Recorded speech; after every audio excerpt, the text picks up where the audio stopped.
Hello everybody, my name is Moon Queenie, and today I am going to be voiceovering a video of me crocheting.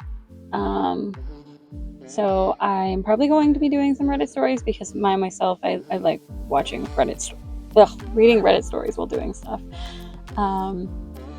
I also play Minecraft. Oh, and I'm just showing the yarn I got for $1.50 at Walmart, and that's what I'm using, and I'm making a cat baby. Sorry for the weird cuts. I am new to video editing, and I've never done it before, so this is all new to me. So let's jump right into the stories. I think I'm going to do some Am I the Scallywag ones.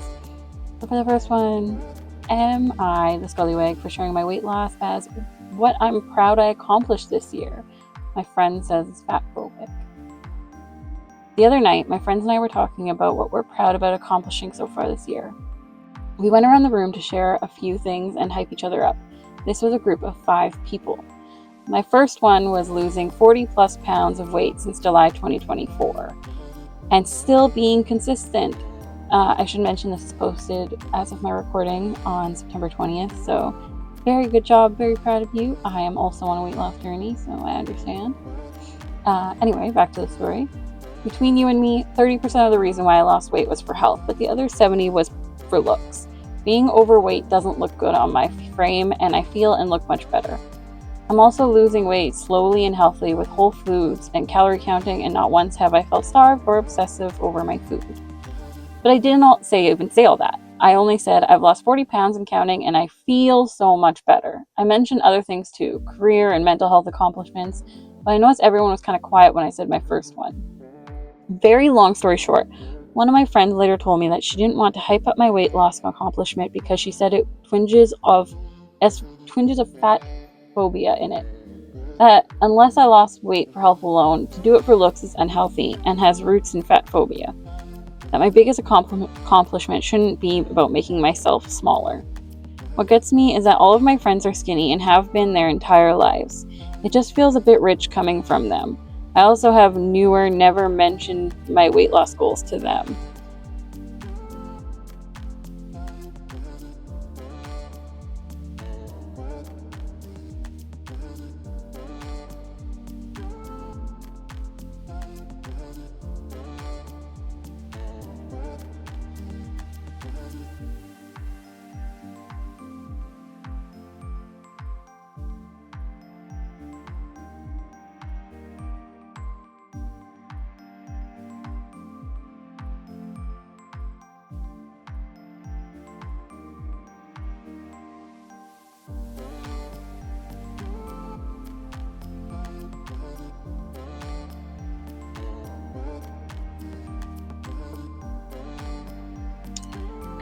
What gets me is that all of my friends are skinny and have been their entire lives. It just feels a bit rich coming from them. I have also never ever mentioned my weight loss goals to them, rubbed it in their face, or put them down, nor insulted fat people because I just don't think that way. It definitely put a sour taste in my mouth. If I can guess what my friend would say if she spoke about this topic further, her question would be, why do you perceive yourself as looking better when you're thin versus when you're fat? You must value skinniness over fatness or consider it more beautiful, and that is fat phobic. I don't know. Am I the scallywag? Then we have a longer edit here. I did not want to put this in my original post as to not sway opinions, but the friend who said this to me has gained weight in the past year, acknowledged by her, and has mentioned not fitting into a lot of clothes lately. But she is still overall thin and petite. I do not think she is jealous of me or intimidated by me. She has the most successful dating life out of all of us and is constantly approached.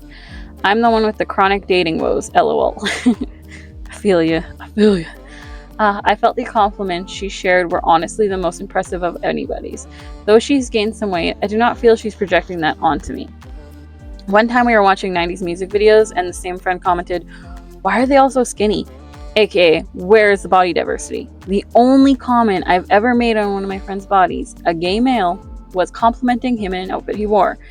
Okay, tiny waist. He later said something where he implied that made him uncomfortable, to which I apologized, and he said, "No, it's okay. I'm just worried what that says about you, though." aka implying that I value smaller bodies as better or something. Even still, I absolutely did not make the comment I did in my in my original post with those previous instances in mind or with the intention to brag or trigger them. I think my friends truly think they're being anti-prejudice by speaking up this way or not cheering me on for losing weight in this case. Now, I am part of a friend group who is all very skinny and they're all very small. We have a very diverse body group, I would say. I am more on the chubbier side, and then there's my friends who are, well, a little bit not so.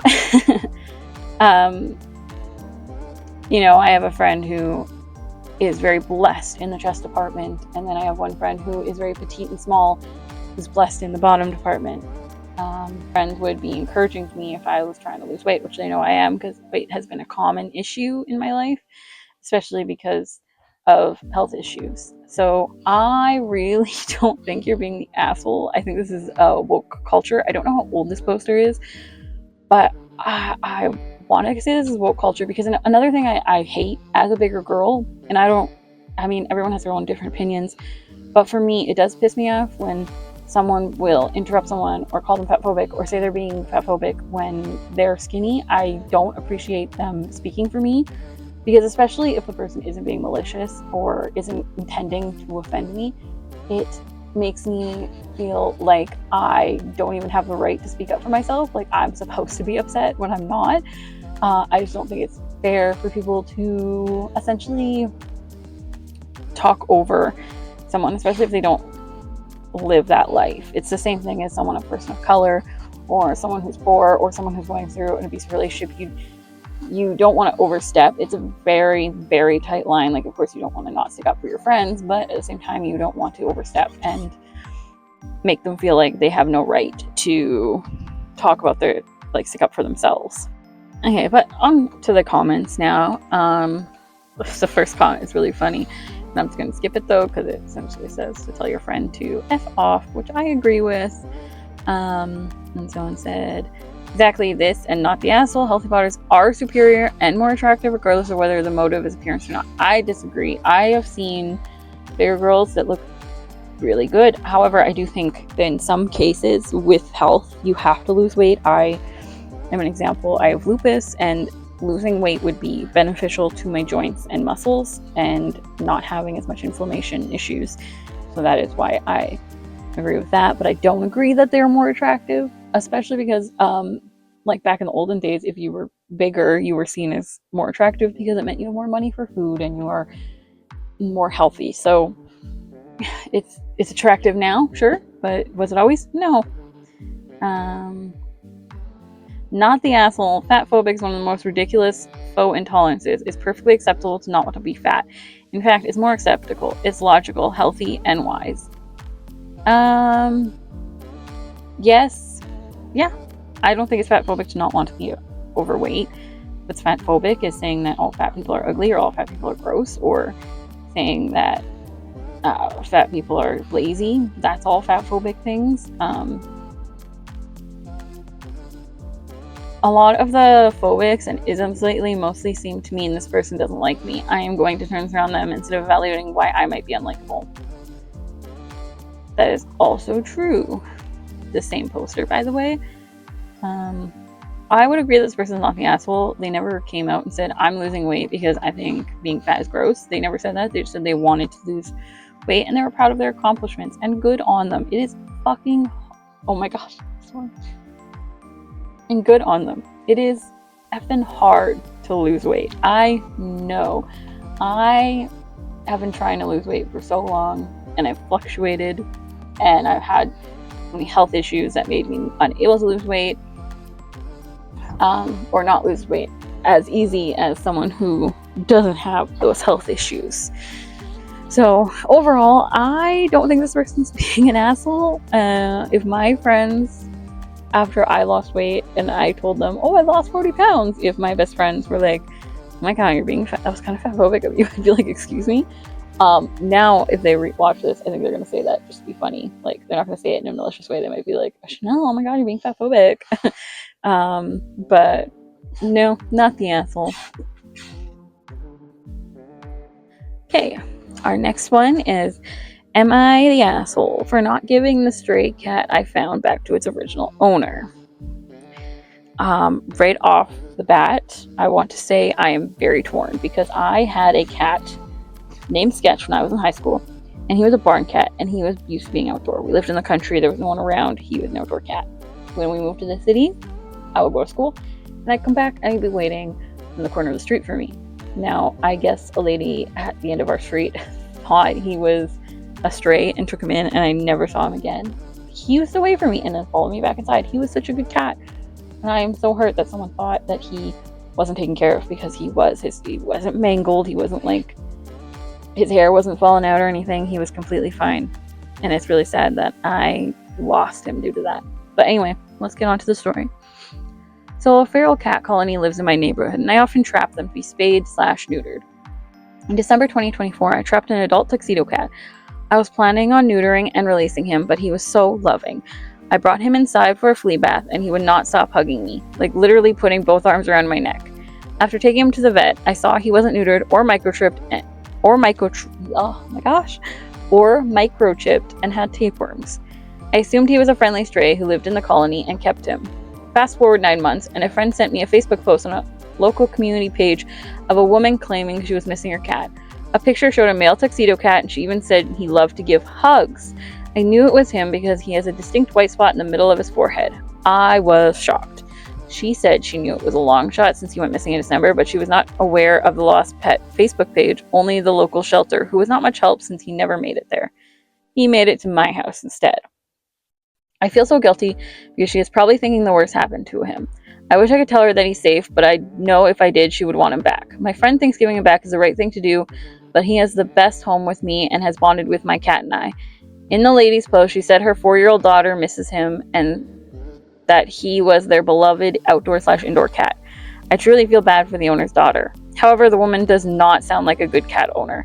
It is not legal in our city to let your cats roam, and it is extremely dangerous for them.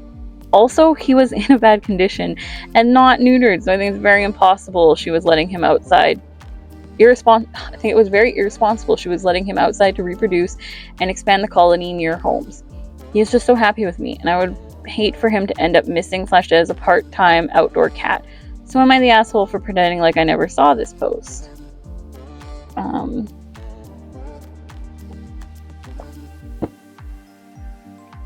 There is an edit. I just want to give my clarification because I am an avid person of do not let your cats outdoors. If your cat was raised indoors, they do not want to go out outdoors. Of course, there is like they'll be fine not going outdoors. For example, I have my cat now, Koja. He is such a little sweetheart. He was an outdoor cat. They found him as an outdoor cat, and I rescued him from the Humane Society. So he had frostbite. He had his tail clipped, and he was very livable. He knew what he was doing when he found me. But yeah, he won't go outside. He doesn't really like it outside. Then there's so I live with my mom, and we have we have 3 other cats, but the 2 other cats, the 2 boys, are Simba and Sushi, and Simba is my brother's cat, and he will escape outside sometimes, and he will usually stay around the house. He won't go very far. But it's not like he meows at the door. Sushi also sometimes likes to try and run outside. I don't know what it is with those 2, but he'll try and hide under a deck, and we make sure to get him back in right away. But also, he also doesn't meow to go outside. Willow is our last cat. She is a farm cat, and she doesn't act like it because she doesn't really care to go outside. She won't try and fight to go outside. Whereas Sushi has learned that if he digs his claws into the screen door and pulls, he can open the door. She does not learn that, so she also didn't try, and she doesn't go outside. But at the same time, if you do have an outdoor cat, which I have had, my first cat, Charlie, when he was a kitten, he was let outdoors and stuff and back indoors, so he was raised to be free. He could come in and out as he pleased. So when I brought him home, it was constant meowing, constant crying at the door, constant trying to go through your feet to go outside. And I think in that case, it is really hard to break that habit because they are so used to their freedom. And I mean, domesticated cats, are they really domesticated? They domesticated themselves. And so they can decide whether or not they don't want to be domesticated anymore. So when you have that situation, that's the only time I'm okay with cats going outside. Otherwise, I am not a fan of you getting a cat and just letting out whenever, especially if it didn't really need to or want to go out. It wasn't trained to. It wasn't. And also in my city, it's not legal to have your cat outside.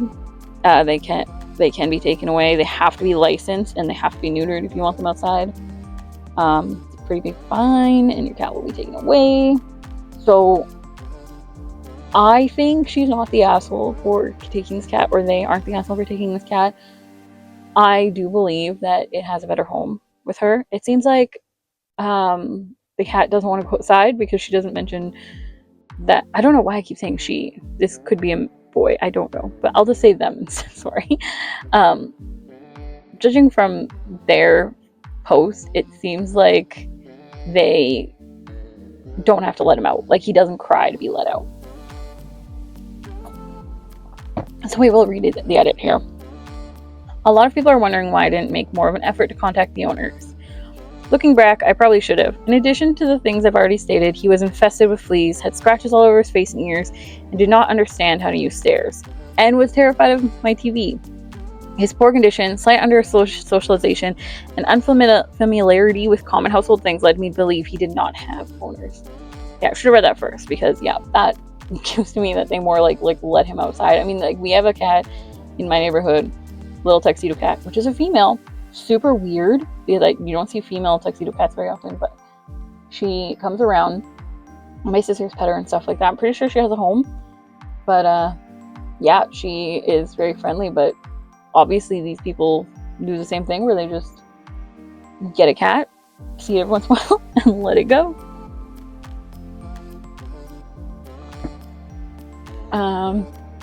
Yeah, there was like another case of one of my friends, her cat was like 14 years old, and when he was younger, he used to be let out. But as he got older, like I had him for a bit, he never really wanted to go outside. He never meowed to go outside, never fought to go outside. Some cats just know outside world ain't fun. I don't want to be part of that. Okay, so we know that they think they might be the asshole because they didn't contact the owners.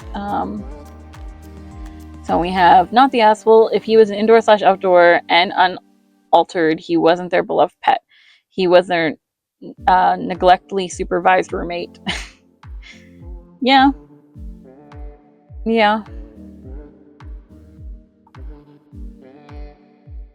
I agree. It's essentially that. Illegal free roaming, unaltered and unchipped. Functionally, the cat was abandoned. Not the asshole. I don't think. Oh, an adult male unneutered with tapeworm missing in December, found in vet treated in December. Nah, do not engage. Not the asshole. Yeah. Definitely not the asshole. I was hoping for some asshole stories so far, but these two, pretty cut and dry. This was posted today as well, so there's no updates, but I really do not think this person's the asshole for getting that cat out of a bad situation, and I don't think you should let the owner know. Let them wonder. Or if you really feel necessary to tell the owner, contact them. Tell them that you may have found their cat, but you do believe that they didn't have a great life, and you think that they have started to appreciate living with you. And just say, I don't think you should get another cat if you don't have the means to take care of it. That's essentially it. Okay, my last one, because my throat is sore. I am not used to talking this much, especially to myself. So, am I the asshole for excluding my ex's new GF? I, 29 female, am divorced with a 9-year-old daughter. My daughter's father, 32 male, has been in a relationship with a woman named Stephanie for about 6 months now. She has 2 younger daughters, ages 4 and 5.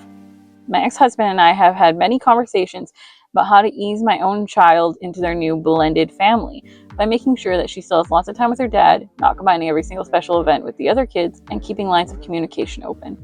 Overall, the introduction has been positive, but my daughter has mentioned that the younger children can be overwhelming and sometimes annoying. However, despite the conversations, every single special event has been blended, for a lack of a better word. We're coming up on Halloween, and my daughter has trick-or-treating plans with her best friend and her family. Halloween is my custody time.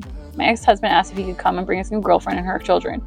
I said no, as my daughter is to be able, as I wanted my daughter to be able to have time with her friend without having the other kids in tow. They're not officially her siblings in any way, and I feel that she deserves protected time just for her. My ex-husband says that I am purposely excluding his new girlfriend, and I should be more concerned that she doesn't have many friends or others to go out with on that evening. I feel like that is not my problem, and I am advocating for my own child without having her feel like she needs to people please or feel guilty. I'm not asking my daughter her opinion, as I do not want her to feel burdened with any guilt. I also did invite him to the Halloween event at our school that same week to help initiate balance. Am I the asshole? Okay, before we read comments, I'm going to straight up say no. As a blended family myself, I don't think she's the asshole. It has like nothing to do with you on his new girlfriend and how she feels like she has no friends and she wants a friend. She can hang out with you in her own time if you want to hang out with her. Why she's using a kid's, like, it's, of course, Halloween just isn't for kids, but this is like a kid's event and a kid's, like, thing to do to try and get close to you. I'm not sure. I don't think the 4 and 5-year-old would really care all that much. Especially if they are younger and I don't know her that well and it's only been about 6 months. I'm sure they wouldn't be dying at like that big of an age difference. I really don't think they'd be dying to go trick-or-treating with a 9-year-old. So I have a 12-year-old sister and a 6-year-old sister, so I really don't think it's needing for the 2 daughters. I really think it just comes down to the new girlfriend and she wants someone to hang out with on that day. She feels alone, so she wants to go with him. And like, yeah, I feel like he should be spending time with maybe his new girlfriend and her 2 younger daughters on Halloween. He knows that this is custody time for the mom, and he knows, especially if the mom has talked with the dad and said that, you know, our daughter wants more alone time and wants her to just do her trick-or-treating with her best friend. So I feel like it's not a big deal. This is not Christmas. It's not that big of a deal. Yeah, let's read their comments and see what other people think.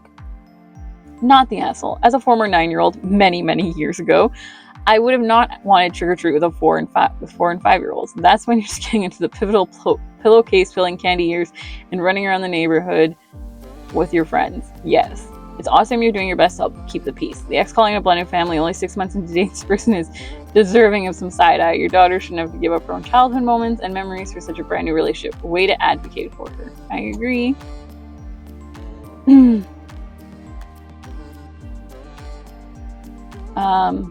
So someone replied to a comment saying, my ex-husband said that I'm purposely excluding his ex-girlfriend. Yes, you are, and that's allowed. You didn't have any say in choosing this woman. You have no attachment to her. You're not her friend or relative. You didn't have a child with this woman's current significant other. You two would not be involved in each other's lives in any way, shape, or form. How are you the asshole for not wanting to include her and her kids in your time with your child? Exactly. Again, it's not your problem. Okay, it looks like we have time for 2 more, I think.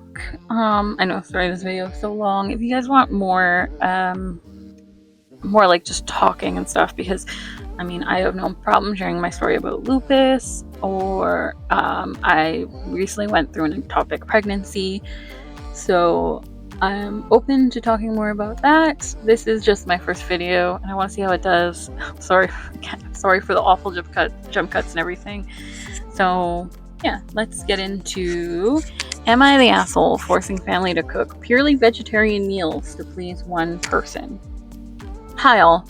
My partner recently moved into my house with her 2 children. The move itself was rushed and required that we get rid of a lot of things and compromise on how we're going to use space. We both had our own sizable homes, etc. Nothing unusual about 2 middle-aged adults with successful careers and teenage children.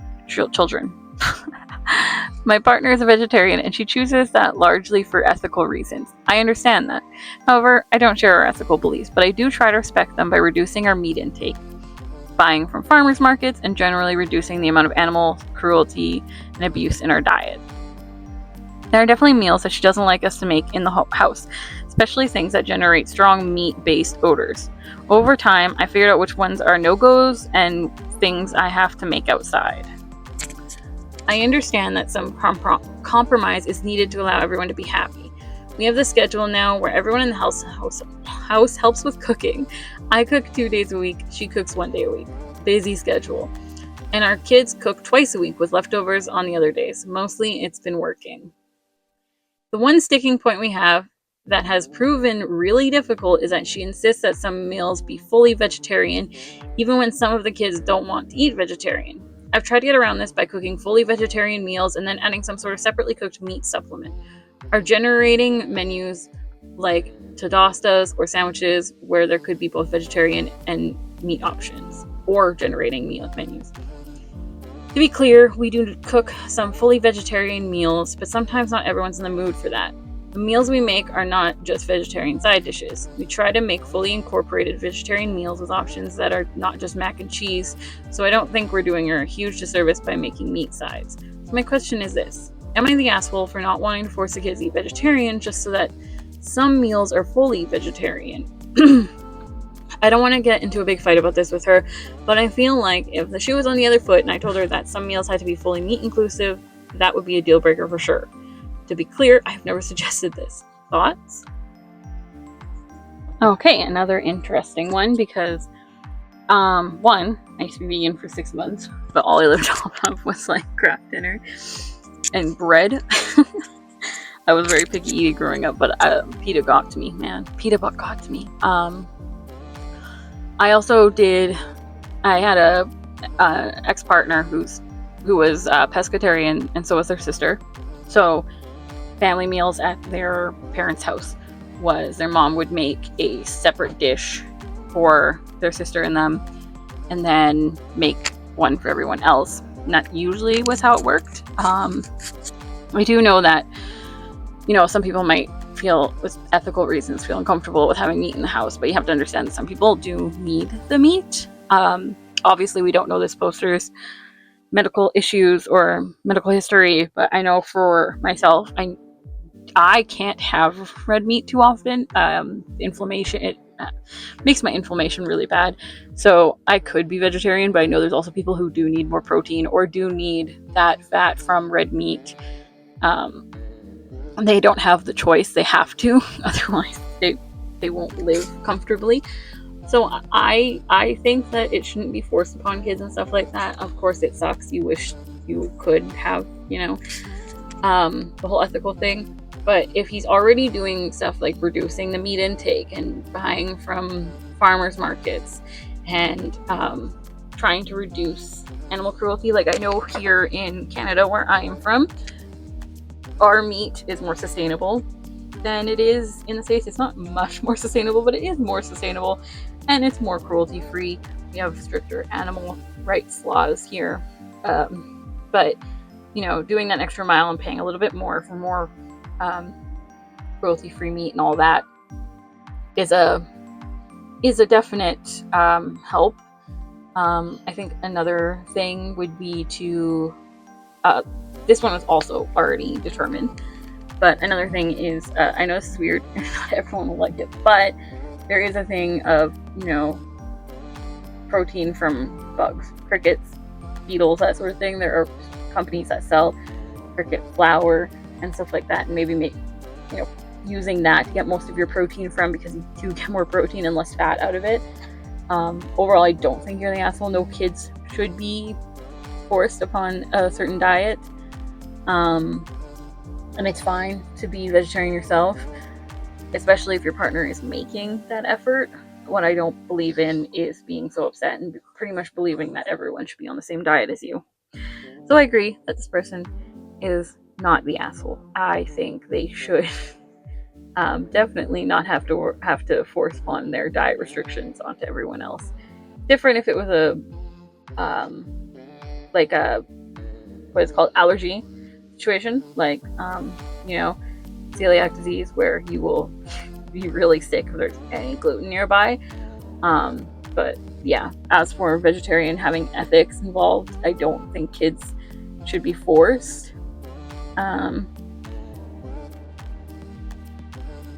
Yeah, someone said, it sounds like you solved it by cooking the meal vegetarian and then preparing meat separately. Does that not work for some reason? And someone said it's allowed the GF to be preachy.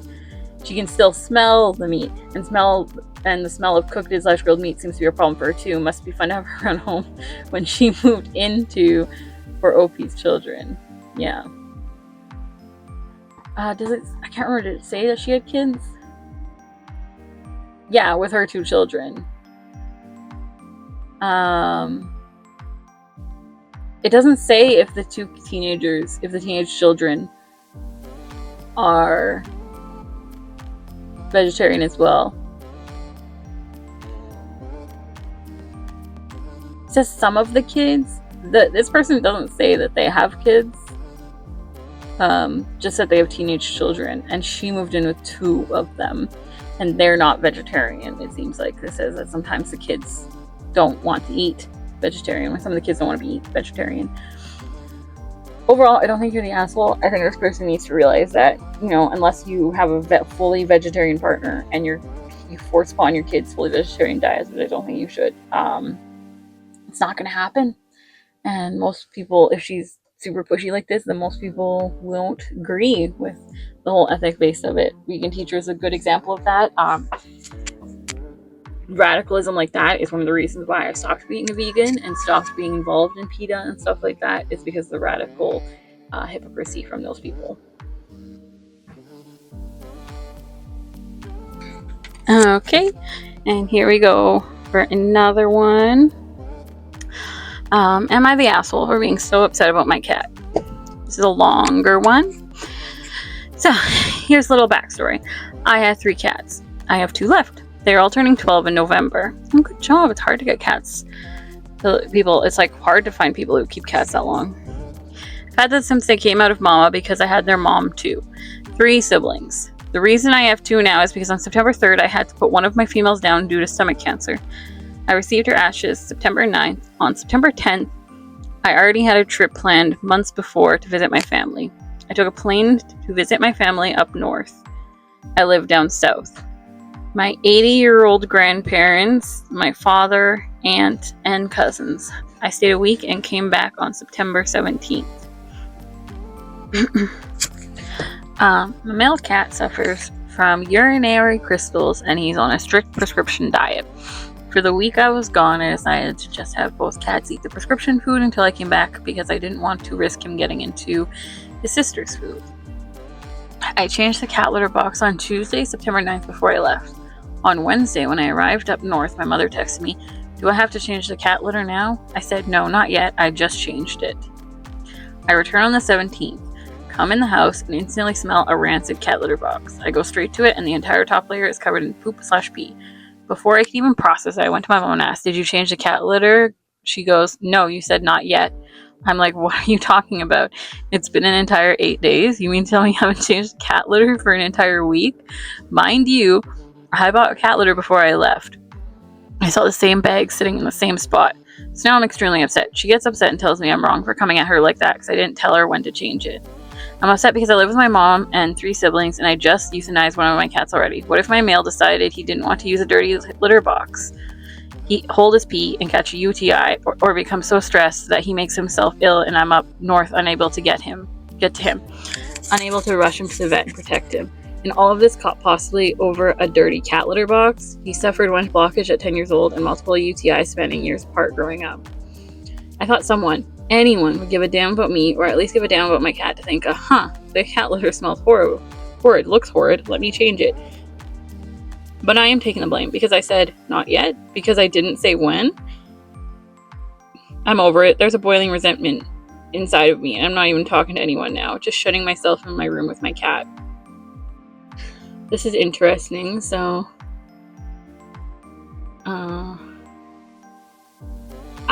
this one says everyone sucks is the thing for it, but I'm reading through it and I really don't think the poster is bad. Before I moved back in with my mom, I used to have 2 cats. My ex-partner took one of them, Yumi, which was my little baby girl. I got her when she was a baby. Look, Coach is right beside me. I wish you could see him. He's looking at me like, how dare you bring up that name in this house? They did not get along. I thought they would. Yumi was displaying signs of being alone and stuff because when I had her, I lived with my mom. And so someone was always home. Then I moved out. moved in with my new partner, and we weren't home anymore because we were working full time. So she didn't have anyone home, and I thought maybe she was getting anxiety and wanted some company, so I got another cat, which is Koja. And he was a COVID cat, so he follows me to the bathroom and everything, and when I'm not home, he's laying with my brother or my mom. And I am very, very, very protective over my kitty. I also think the mom is bad because, like, even though it's not her cats, it's been a week, and we have 4 cats here. We use one giant litter box. You not changing it, you will be able to tell. Not even spot cleaning it. Like, I have a litter genie, and I just scoop out every couple days, and that's it.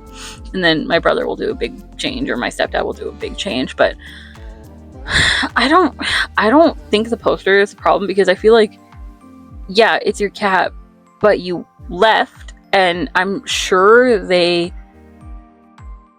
talked to their family, and like they've all discussed, and the family was agreed to take care of the cat while she's gone. She wasn't even gone that long. She left September 10th and got back on the 17th.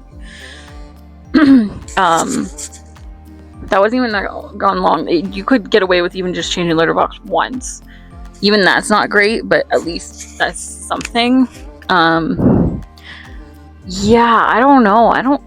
I don't feel like the poster did anything wrong. Coach, stop trying to lick hair products. Weirdo. Sorry, he's on my desk, and he for some reason he always has his mouth open, but from this angle he just looks super stupid. Yeah, I want to see why people think they're the asshole.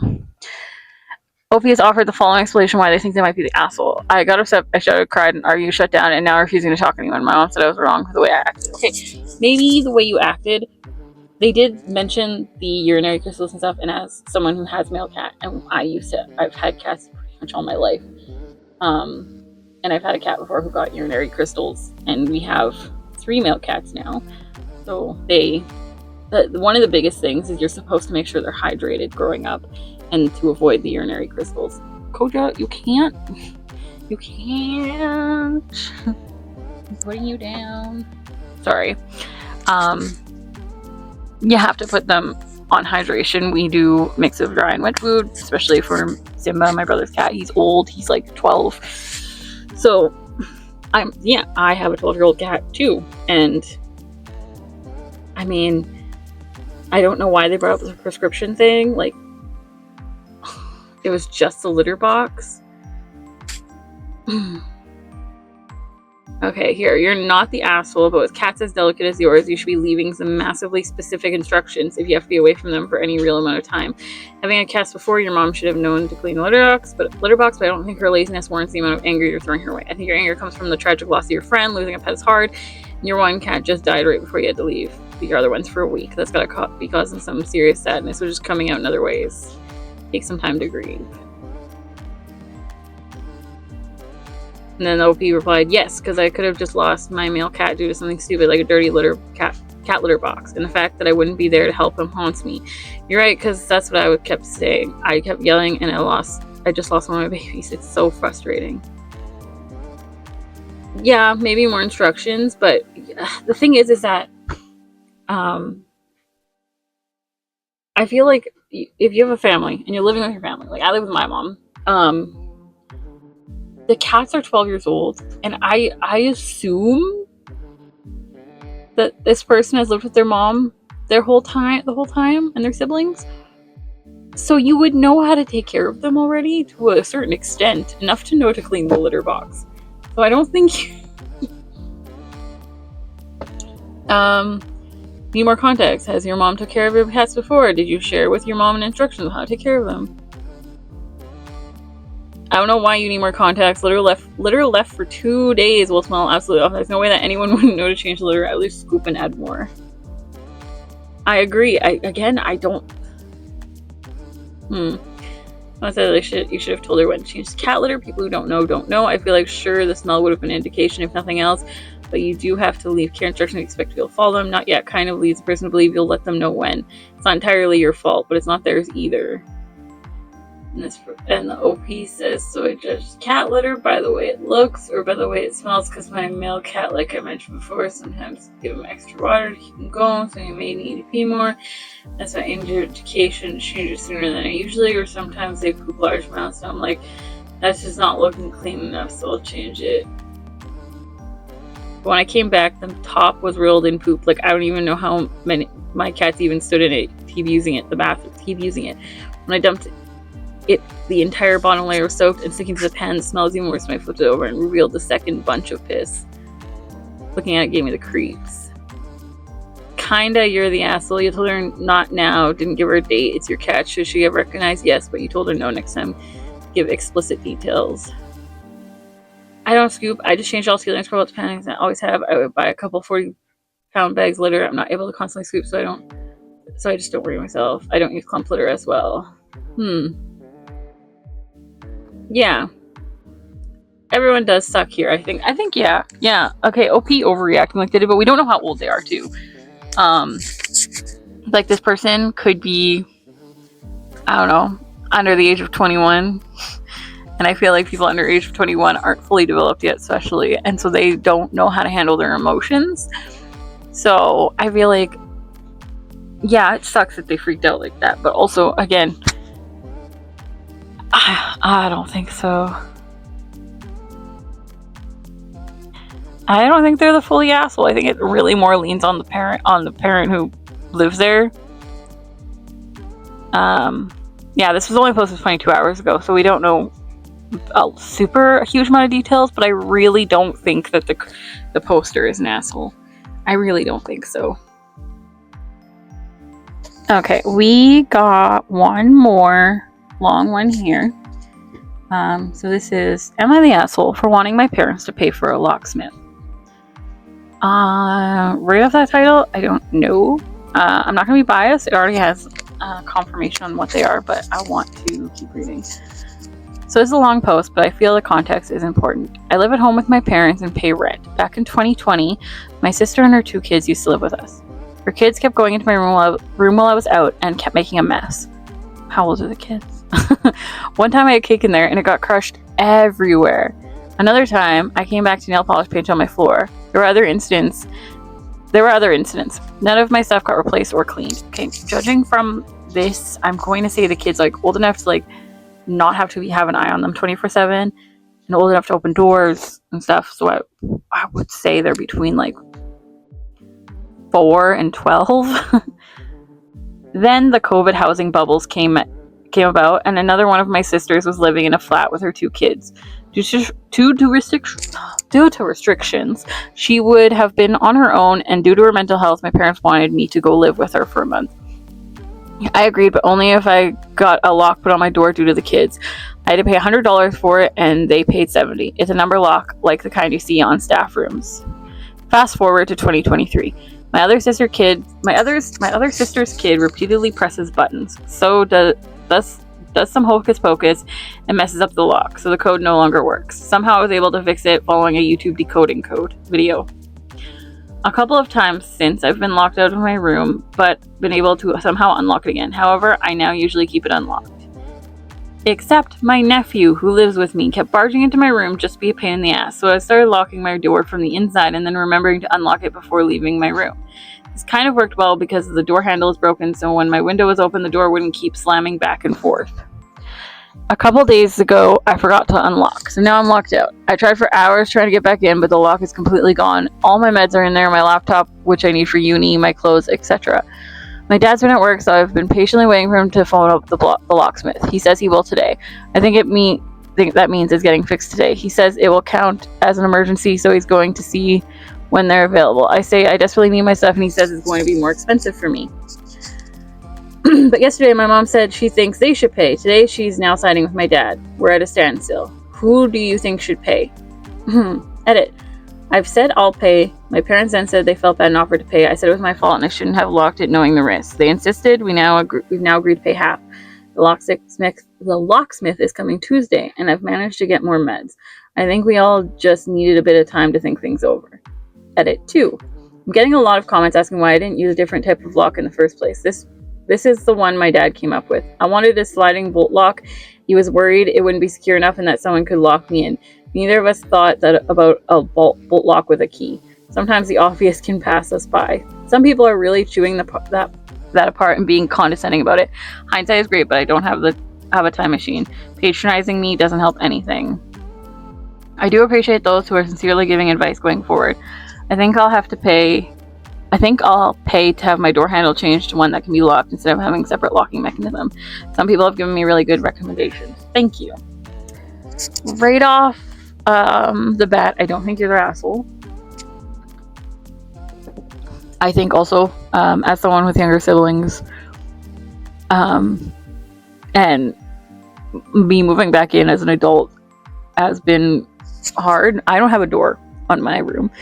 But, you know, we raise our kids so that they don't just come walking in. My sisters sometimes they'll come down here, knock, knock, and then pull open my curtain. But they don't just come down to my room and open it. I mean, my older sister does, like my 12-year-old sister. But I feel like these kids should be told, like, it's not your space. You need to stay out of there. And as for the parents wanting to pay for it, they paid for it. They paid half. They paid a portion of it already. I don't think they need to pay for it again. But people are saying the funny thing is they're determined the asshole, but if you read the comments, it's because they're the asshole because they got like this expensive locking mechanism and not at a locksmith and just go to a hardware store and buy one for like $20. That's not the point. They could be rich. They could be. And they could just want their parents. If you've read it, was their parents. So, yeah, you're the asshole. You can buy a lock from any hardware store for about $15 to $20. All you need to install it is a screwdriver. You can even buy keypad ones and install them yourself. They're more expensive, but that added expense is yours if that's what you want. Yeah, it sounds like you need a lock for your door. No, the cost of fancy locking locks to install it should not be foisted on anyone but you. Everyone's the asshole. Everyone sucks here. With additional info. Who picked an electronic lock for an interior door in the first place? If you're repeatedly locked out of your room, why didn't you replace the lock prior to this? That's what I'm wondering. It's a mechanical number lock and my dad chose it. I didn't get it replaced because I was still able to access my room. I initially just wanted a sliding lock on the outside at the top so the kids couldn't reach it. My dad thought I should get one more secure. It's unfortunately too secure.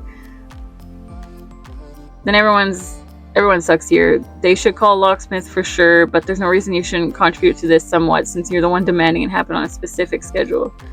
True. Yeah, a lot of people are just confused about why she got a locksmith. You're right. Someone was like, why didn't you get a locksmith? You're not the asshole, but I'm so confused on why you went and got a locksmith instead of just going to a hardware store and grabbing a lock and installing yourself. Someone said, you're right, none of my family is practical, and my dad said he's tried in the past to put locks up, and he just can't do it. We really should have gone for a simpler lock, though. My dad thought it wouldn't be secure enough, but neither of us realized you could get one with keys. That is crazy. This person apparently is in the UK, so I have never been to the UK. I've never strayed out of Canada before. I don't even have a passport to go anywhere. But, I don't know how... I assume... They said that hindsight... Like, they didn't think the most obvious thing. They didn't think that they could get a lock and key lock, but, like, I'm just sitting here wondering, how did you not think of that? That's the most, when someone thinks of a lock, that is the most common lock you think of. The second one I think of is combination locks. I don't know about you guys, but, like, first thing I think of is, like, a lock with a key.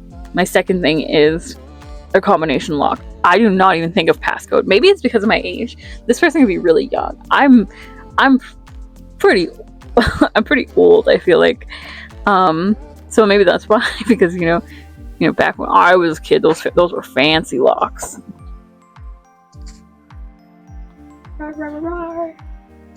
Okay, I think that's everything for today. It was really nice to read some Reddit stories and have people watch knowing people are watching my crochet in the back. If there's anything else you'd like to see, or if you want to send me any stories, you can email stories to I should have had this ready. You can email any stories you want me to read to fairmoon013@gmail.com. That's fair, F-A-I-R, moon, M-O-O-N, 013@gmail.com, and I can read those on my channel as going forward. I'm also open to any suggestions since I am a newbie, first time editor, first time making any videos. I'm hoping to stream soon, probably more so Stardew Valley, Sims, Minecraft, those kind of chillax games. But yeah, I'm open to any suggestions right now. It's just a lot of my crochet, diamond art, and gaming that I'll be reading Reddit stories over. But I'm definitely still learning. This was me doing a voiceover after filming, and it makes it hard to do it. So I think next time I will film and voiceover at the same time. And just hopefully edit it fine. It's just hard because I do vape, and I live with my little sisters, so I have to like pause, so that's why the cuts are so weird. And even my voiceover recordings, I've had to pause this one like numerous times. I hope you enjoy the videos, and I hope you'll come back for more. This is just my first one. I'm hoping to come out with more. And yeah, thank you all for listening. Have a wonderful day.